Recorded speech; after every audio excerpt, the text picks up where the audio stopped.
서울대학교에서 이제 아루리를 운영하죠. 아루리에 나도 입학사정관이라는 이렇게 항목이 있습니다. 거기에 들어가서 보시면 매년 서너 개 학과에 대한 합격한 학생들의 내신과 그 다음에 학생부 내용 소개, 그 다음에 자기소개서 일부 발췌해서 발표를 합니다. 올해 같은 경우는 이제 농업생명과학대학의 바이오 시스템 소재학과하고 영어교육과 그 다음에 치의학과에 대해서 발표를 했습니다. 그래서 여기에 있는 내용들을 갖다 오늘 좀 소개를 시켜드릴까 하고요. 그다음에 여기 있는 내용들 중에 상당 부분이 저희가 지도했던 내용과 유사한 사례가 있기 때문에 같이 비교를 해서 한번 소개하는 시간을 갖도록 하겠습니다.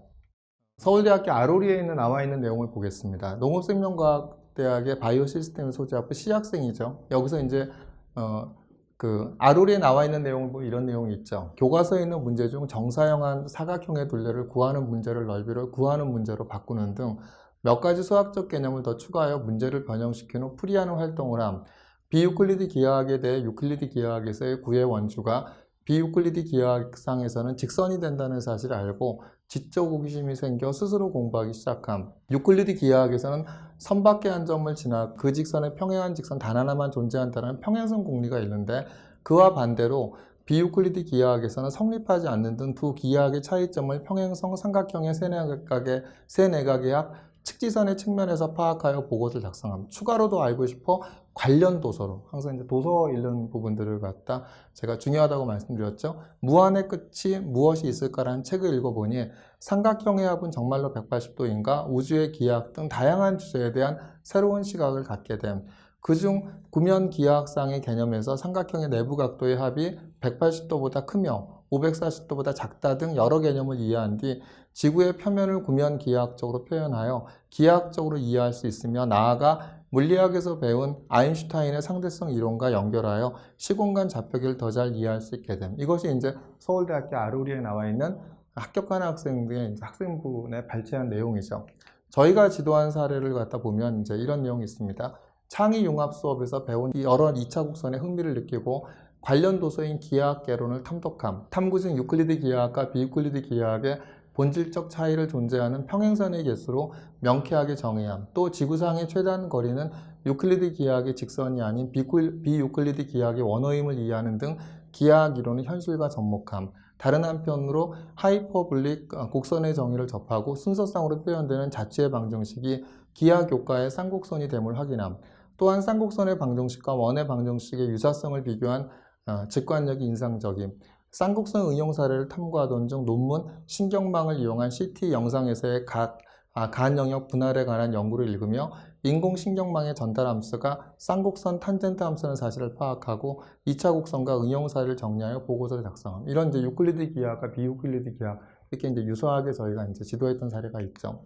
서울대학교 아루리에 나와 있는 내용들을 한번 보겠습니다. 서울대학교 아루리에 이런 내용이 나와 있죠. 천연 재료에서 항생 물질을 추출하여 세균의 억제 정도를 측정하는 방법에 관심을 갖고 은행나무, 소나무, 편백나무 잎으로 대장균의 생장 억제 정도를 탐구하는 실험을 자기주도적으로 설계하고 계획서를 제출하는 모습에서 집중력과 끈기, 탐구 의욕을 엿봄. 교과서를 읽어가며 도함수를 이용해서 변화율을 파악해 전염병의 전파 양상을 예측할 수 있다는 글을 읽게 됨. 전염병의 전파 양상을 예측하고 그에 따라 적절한 대책을 마련하는 것이 코로나와 같은 전염병을 초기에 방역하는 데 있어서 중요하므로 어떻게 예측하는지 구체적인 방법에 대해 호기심이 생겨 관련 논문을 찾아보는 등 조사를 통해 도함수를 이용하면 적절한 전염병 모형을 갖다 수립하여 예측할 수 있다는 것을 새로 알게 됨. 그 중에서 전염병은 백신으로 발생 가능한 사회적 편익과 백신 투여에 소요되는 비용 등의 사회 경제적 효과를 기존의 역학 모형에 결합한 형태인 경제역학 SIS 모델을 활용한 백신 최적 비축 규모 추정에 대해 경제역할 모형, 로지스틱 함수를 이용한 향후 추이 분석을 통해 전염병 전파 양상을 예측한 결과에 대한 보고서를 작성. 이것이 이제 서울대학교 아루리에 나와 있는 내용입니다. 뭐라고 했죠? 관련 논문을 찾아 읽고 이런 내용들, 학습한 내용들이 포함되어 있죠. 이제 유사한 사례를 한번 보겠습니다.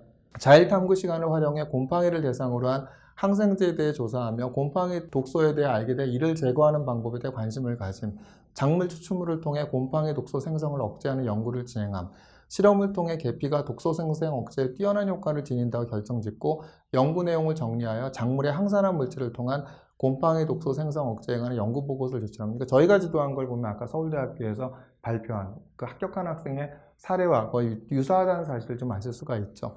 또 미적분 지도 예시도 보시면 교과 관련 도서를 읽으면서 알게 된 로지스틱 곡선의 함수식에 관심을 가지고 심화학습 및 탐구 활동을 함, 관련 도서를 참고하여 1개, 2개 미분방정식의 해법을 고찰함, 특히 1개 선형 미분방정식의 예로서 자연 상태에서 생장 곡선을 나타낼 로지스틱 미분방정식을 유도해봄, 또한 전염병 확산을 수학적으로 예측할 수 있는 방법에 대해 고찰함, 실제 현상을 모델링할 수 있는 연속 모양으로서 편미분 방정식형에 대해 고찰하고 코스여의 편미분 방정식 강좌를 시청하면서 편미분 방정식형 SIR 모형과 SEIR 모형에 대한 미분 방정식을 푸는 등 수학적 잠재력과 열정이 돋보인 이제 이런 내용들이 있죠. 어떻죠? 아까 되게 유사하다는 사실을 좀 아실 수 있죠. 두 번째 학생인데 서울대학교 사범대학교 영어교육 합격생 C인 학생입니다. 이건 이제 내신 가서 이제 나도 입학수정관 가서 보시면 내신을 보실 수가 있습니다. 내신을 소개해드리는 이유는 1학년 때 2등급, 2등급, 3등급, 2.5, 2.5등급이었던 학생이죠. 뭐 이렇게 생활교양 쪽, 뭐 기술과정 이런 것들 2.5등급이었고요. 2학년 때 1.831, 2033, 1.66이었죠. 근데 3학년 때 성적이 좋아졌죠. 어떻게 됐죠? 1.5, 1111 이렇게 됐죠. 그러니까 이 학생이 어땠다? 붙었다라는 겁니다. 뭐 특목고 자사고는 아니겠죠. 그죠? 이렇게. 그러니까 일반고 학생이 이제 이런 내신, 그러니까 성적이 되게 부족했지만 서울대를 가기에는 1학년 때 성적이 좀 부족했고 3학년 때는 이렇게 올렸죠. 이러고 나니까 이 학생이 이제 서울대 영어교육과에 붙은 겁니다. 좋은 성적을 갖다 계속 유지하고 있는 것도 중요하지만 가장 중요하죠. 그것이. 근데 이제 성적이 부족했다 하더라도 성적이 계속 상승이 된다고 하면 이렇게 서울대학교나 다른 대학에서도 뭐 고대 같은 경우는 아예 작년도 학생부 종합전 안내서에 나와 있죠. 성적이 계속 최상위권을 가서 상위권을 유지하는 경우뿐만 아니라 성적이 점차 향상된 경우에도 긍정적으로 보겠다. 이렇게 학생부 종합전 안내서에 나와 있습니다. 그래서 이런 부분들 참조해 보시기 바라고요. 그래서 1학년, 2학년 때 성적이 좀 부족했다 하더라도 포기하지 마시고 3학년 때 성적을 또 올리시는 게 중요하다고 보여지고요. 이 학생이 이제 서울대학교 아로리에 나와 있는 내용을 보겠습니다. 다양한 교육 주제 토론 활동에서 적극적으로 조사를 하고 자신의 의견을 개진함. 이 과정에서 교육제도 관련 사항에 관심을 키우고 교육 분야 전반에 대한 지식의 폭을 넓히고 자신의 생각을 정립함. 풀립러닝 교수법을 국어와 수학에 적용하는 수업 구성을 해봄. 멘토-멘티 활동을 통해 법과 정치 과목을 선배 부원으로부터 배운 후 직접 가르쳐보는 경험을 통해 교사의 역할과 효과적인 지식 전달 방법에 대해서 고민함. 정보화 시대 영어 교육의 필요성과 다독의 중요성을 주제로 연구하고 보고서를 작성하며 다독이 영어 실력 향상에 미치는 영향을 다각적으로 분석함. 교권 실체 원인과 교권 신장 방안에 대해 토의하며 교권 실체 원인과 해결 방안을 개인적, 사회적 차원에서 바라봄.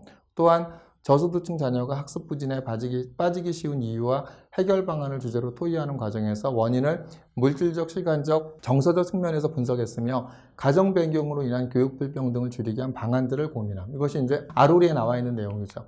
저희가 지도한 사례를 보면 이렇죠. 실용영어 지도 예시를 보면 도서 비 프랭크 위드 미를 읽고 자폐아들에 대한 효율적인 교육 방안을 고찰해본, 특히 코세라의 파운데이션 오브 티칭 포 러닝, 그 다음에 그 영어 강의를 듣고 스파이럴 커리큘럼의 유용성을 이해한 후 플립 러닝이 이를 위한 교육 방안 중 하나라고 파악함. 이에 논문 플립드 PBL 수업이 흥미도와 학업 성취에 미치는 영향을 참고하여 턴페이퍼에서 플립 러닝이 보다 많은 관심을 필요로 하는 자폐아들에게 흥미와 능력에 맞는 교육 경험을 제공해 주어 스파이럴 커리큘럼이 실현될 수 있는 교육 방안임을 주장함. 이후 더욱 탐구를 확장하여 교사의 부담감을 최소화하고 창의적 자발적 학습을 유도하는 플립 러닝이 일반 학생들에게도 효과적인 교육 방법임을 주장하는 프리젠테이션을 발표함. 어때? 플립 러닝에 대해서 저희가 이제 지도했던 사례죠. 또 이제 보시면 이제 아까 다독에 대한 얘기가 있죠. 내재적 동기 강화의 의미, 방안, 자기 선택적 독서 프로그램 주제로 탐구를 수행함. 20대부터 60대 이상 인구의 생애 흐름에 따른 독서량의 변화에 대한 통계를 통해 실태를 분석하고 교육심리학 도서를 찾아 읽으며 내재적 동기 강화의 몰입 효과를 탐구함. 논문을 읽으며 권장 도서 목록을 활용한 자기 선택적 독서 프로그램 사례를 분석하고 독서 프로그램을 통해 내재적 동기를 강화시킬 수 있는 구체적 과반을 제시함. 이제 이런 부분들이 이제 저희가 지도했던 사례고 유사 사례입니다. 또한 아로리에 나와 있는 이 내용을 보겠습니다. 학업 노력 및 학습 경험, 학교생활 발췌 내용이죠. 포코니에의 정신공간의 특징에 대한 글을 읽고 언어가 배경지식과 앞뒤 관련성 속에서 파악해야 한다는 관점이 언어는 큰 맥락에서 바라보아야 한다는 자신의 관점과 공통점이 있다고 생각하여 포코니에에 대해 조사하고 분석함. 포코니에가 언어를 인지 의미론적으로 접근했을 뿐만 아니라 담화 상황에서 정신건강을 형성한다는 새로운 관점을 제시했다는 점에 흥미를 느낌. 언어를 맥락으로 해석해야 한다는 관념적인 개념에 그치지 않고 정신공간 구성 원리와 함께 구체적 방법을 제시하고 발화라는 추상적 개념을 도형을 사용하여 구체한 점이 포코니의 정신공간의 의의라고 스스로 분석함. 발화는 독자적으로 처리될 수 있는 것이 아니라는 점에 동의하며 우리나라의 영어교육 체계에서는 문장 간의 관계보다는 문장 자체의 의미 해석에 중심을 두고 특기 학습을 처음 시작할 때 단어, 문장, 문단으로 확장하는 학습 기본 틀에 문제점을 지적하며 담화를 완전히 받아들이기 위해서 큰 범주에서 작은 범주로 전체를 파악하고 세부적 내용을 바라보는 영어학습 방법의 필요성을 주장함. 문화와 언어적 맥락을 중심으로 하는 학습의 방향성을 제시하며 포코니의 관점을 현실에 적용하는 방안을 모색하는 적극성을 보입니다. 이제 뭐 딱 이건 아니지만 이렇게 유사하게 저희가 이제 지도했던 사례를 보면 이런 내용입니다. 수업 시간에 언어학 관련 지문을 학습한 후 인지언어학과 촘스키의 생성주의 언어학의 관계에 대한 의문을 가져 코스여의 언어와 인지 자료를 찾아 심화학습한 후 인지언어학은 촘스키의 생성주의 접근법에 대한 반작용으로 나온 것임을 파악함. 인지언어학에서 언어는 인간과 세계의 상호작용이며 언어 습득은 지성의 학습 결과이고 생성주의 언어학에서는 언어와 지능은 독립적이며 언어 연구는 인간의 무의식적 지식을 탐구하는 것이란 두 이론의 차이점을 찾아 탐구 보고서를 작성함. 논문 온더의 의미학적 비교 분석 영어 쿨과 한국어 시원하다를 중심으로 읽고 언어 인지학의 관점에서 언어가 다름에도 불구하고 공통적으로 존재하는 개념적 환유나 은유가 있음을 이해함. 코스여의 강의 언어학과 언어교육을 수강하고 한국인 영어학습자들의 영작 오류 유형 분석에 대해 배우고 교육 목표에 부합하는 말하기 연습, 신문이나 소설에서 교육 목표에 부합하는 구문을 찾아내는 연습, 틀린 문법을 이용하여 문제 만들기 등의 과정을 통해 영어학습자들의 오류를 고칠 수 있음을 파악함. 저희가 이렇게 지도했던 것들도 이렇게 맥락에서 보면 그게 되게 유사하다는 사실을 아실 수 있죠. 또 다른 사례를 보겠습니다. 서울대학교 아로리에 나와 있는 내용 있죠. 직업윤리 단원을 학습하면서 교직윤리에 관심을 가져 교직을 바라보는 관점인 전문직 윤리와 천직 윤리를 탐색하고 교직 생활에 나타날 수 있는 도덕적 딜레마 상황인 교육적 관계와 인간적 관계의 혼동, 인간 존중의 의무와 교육의 의무 간의 긴장, 공정성의 의무와 교육적 배려 간의 긴장 등 다양한 사례를 바탕으로 통합적 성격의 교직 윤리의 필요성을 체계적이고 분석적으로 연구하여 보고서를 작성한 후 수업 시간에 발표하고 우수한 평가를 받음. 2학년 때 유형별 사교육비를 분석한 활동을 계기로 사교육 참여율의 변화에 영향을 미치는 변인들이 무엇이 있을지 호기심을 갖고 탐구함. 영어 교과의 사교육 참여율 통계 자료에 호기심을 갖고 참여율과 다른 변인들과의 관계를 조사하며 교육 불균형의 문제를 지적하고 평등한 교육 기회의 제공의 중요성을 알리는 인상적인 발표 수행을 지행함. 나의 진로와 사회문제 탐구 프로젝트 수업에서 사이버 학교 폭력 문제를 선정하여 언론 보도 및 학술 저널을 활용하여 학교폭력 실태조사 자료 및 피해자가 받는 영향 등을 두루 정리하여 발표함. 문화지체 현상의 개념을 활용하여 학교폭력의 원인을 분석하고 이에 대한 대응책을 연결하여 지속적인 폭력 예방 교육의 필요성을 설명한 점이 인상적인. 이랬죠? 그러니까 저희가 지도한 사례를 보시면 이렇죠. 현대사회의 문제를 인식할 때 사회학 이론의 내용을 적용하여 분석하는 것에 흥미를 느낀. 양적 연구를 활용한 사회탐구에서 통계학 학습을 바탕으로 학생의 성적과 행복 간의 상관관계를 밝히고자 가설을 세운 후 개념을 조작적 정의하여 질문지를 제작함. 교내 학생들을 대상으로 설문조사를 실시한 후 자료를 통계적으로 분석한 결과 학생들의 학교생활에 대한 만족도와 행복지수가 성적보다는 교사와의 상호관계가 더 유의미한 관계에 있다는 것을 발견하고 바람직한 교사 역할과 수업 방식에 대해 추가적인 탐구함. 그다음 이에 관련 서적과 논문을 탐독하며 미래 교사로서의 역량과 자질에 대한 자신의 소신을 드러낸.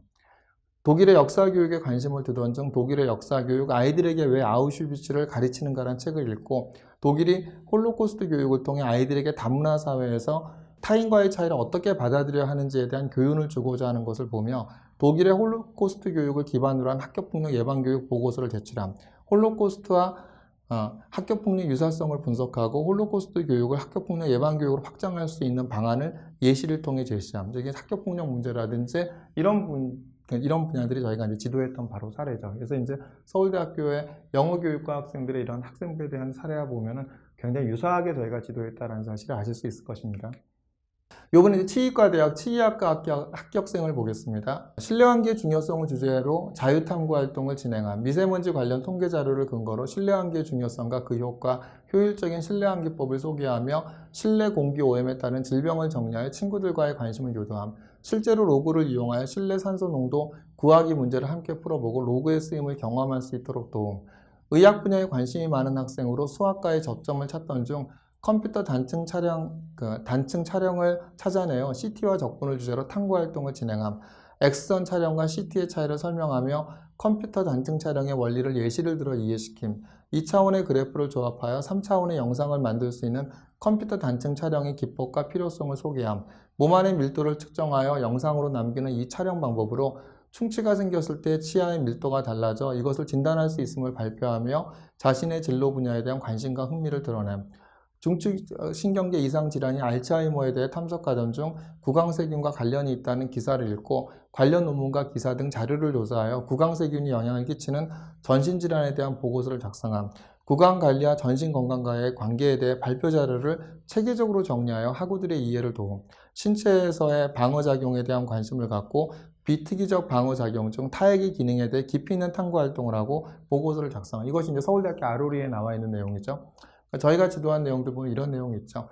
의학 분야의 수학이 어떻게 활용되는지에 대해 흥미를 가지고 탐구하던 중 칼럼 기사를 읽으며 컴퓨터 단층 촬영에 수학의 적분이 응용되었음을 알게 됨. 이후 관련 도서 컴퓨터 단층 영상학을 발췌독하며 CT 기술에 담긴 수학적 기법에 대해 자기주도적으로 탐구하고 발표함. 먼저 라돈 변화를 통해서 CT 촬영의 결과 영상을 얻을 수 있다는 점을 설명함. 뿐만 아니라 평면이의 함수 F로 정의된 인체에 대해 방사선이 지나간 경로의 적분으로 라돈 변환의 응용 방식을 설명하며 CT 기술에 수학적으로 깊게 접근한 점이 돋보임.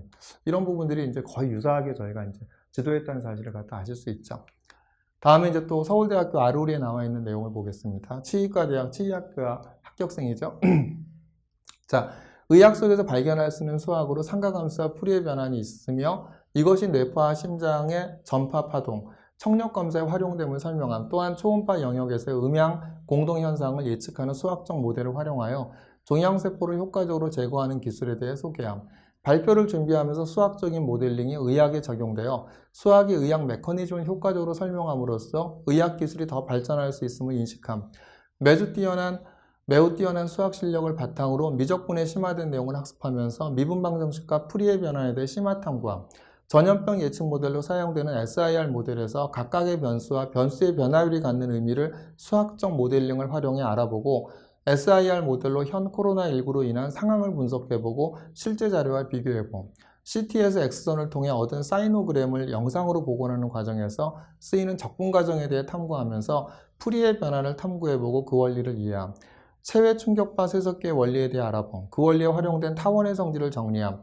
치과에서 사용하는 타원형 반사경에도 타원의 수학적 성질이 적용된 것을 알 수 있었음. 이러한 특징이 일반 조명과는 달리 빛이 구강 내부만 비추어 환자와 치과의사의 눈부심을 제거한다는 것을 확인함. 구강용 3D 스캐너의 활용 방법에 대해 탐구함. 위생과 시간적인 측면에서 유용함에 대해 알게 됨. 치아를 모델링하는 것이 중요한 만큼 공간접표가 매우 유용하게 사용된 것임을 알고 기하 과목에 대한 흥미를 더해감. 이것이 이제 서울대학교 아로리에 나와 있는 내용이죠. 풀이의 변환에 대한 내용이 있고 이런 내용이 있죠. 한번 보시겠습니다. 고급 수학 시간에 그 주기함수를 삼각함수의 합으로 나타내는 풀이의 급수의 개념을 익히고 풀이의 변환을 이해하기 위해 더 풀이의 트랜스폼 앤드 이스 어플리케이션을 수강함. 학습한 내용을 의학과 연계의 관련 사례를 탐구함.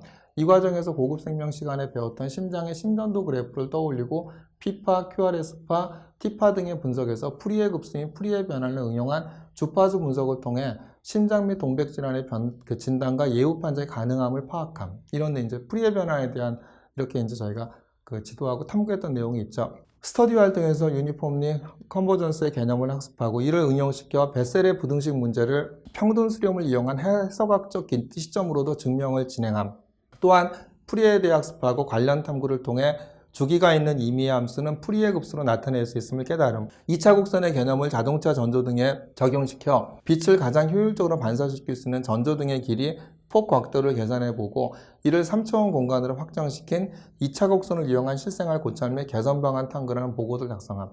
그러니까 앞에 있던 내용들과 저희가 이제 프리웨라든지 이런 부분들에 대해서 유사하게 지도했던 사례들이 있죠. 물론 이제 서울대가 3개 학과만 발표를 했습니다. 그러니까 뭐 농업생명과학대학의 바이오 시스템 소재학과라든지 영어교육과 그다음에 이제 치의학과, 서울대에서 이제 올린 이제 학생부에 발췌한 그 우수한 사례라는 것들을 통해서 보시면 이게 저희가 지도했던 사례들과 굉장히 유사하다는 사실을 아실 수 있습니다. 그래서 이런 이제 비교과들에 대한 부분들을 갖고 한번 이렇게 우수하게 만드는 것이, 아까도 이제 영어교육과 내신을 이제 보여드리긴 했지만 내신이 부족했음에도, 그러니까 내신이 부족했죠. 전체적인 평균은 부족했지만 1학년 때 성적보다는 2학년 때가 좋아졌고 2학년 때보다는 3학년이 좋아지니까 이 학생이 이제 합격을 했다라는 거죠. 그래서 그만큼 내신을 올리려는 노력을 하시고, 보여드렸던 것처럼 이렇게 깊이 있는 어떤 그 탐구 활동을, 그 깊이 있는 학습과 함께 탐구 활동을 한다면 충분히 서울대학교의 학교 영광을 누릴 수 있지 않을까 생각이 듭니다. 그래서 이제 중간고사가 끝나고 나면 이제 본격화된 이제 수행평가나 이런 부분에서 자신의 진로와 연관해서 고교와 대학의 연계교육 관점에서 이렇게 깊이 있게 역량을 나타내는 것이 합격의 지름길임을 반드시 명심하시기 바랍니다.